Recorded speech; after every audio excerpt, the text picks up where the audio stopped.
اللہ پاک کے آخری نبی محمد عربی صلی اللہ تعالی علیہ وآلہ واصحابہ وسلم نے ارشاد فرمایا،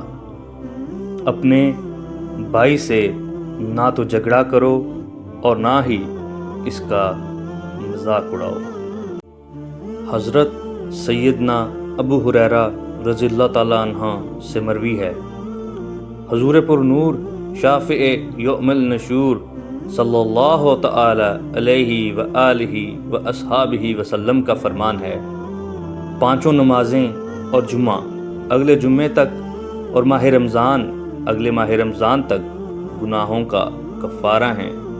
جب تک کہ کبیرہ گناہوں سے بچا جائے۔ ام المؤمنین حضرت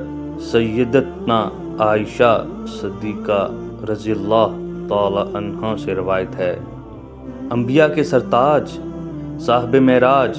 صلی اللہ تعالی علیہ وآلہ واصحابہ وسلم کا ارشاد بشارت بنیاد ہے، روزہ کی حالت میں جس کا انتقال ہوا، اللہ عز و جل اس کو قیامت تک کے روزوں کا ثواب عطا فرماتا ہے۔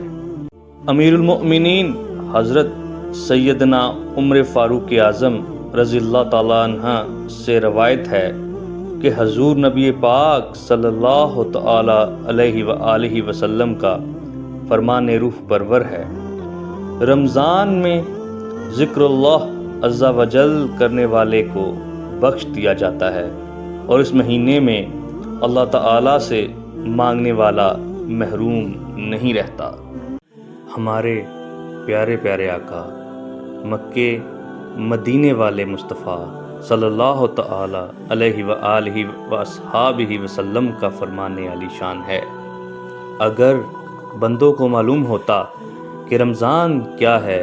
تو میری امت تمنا کرتی کہ کاش پورا سال ہی رمضان ہو۔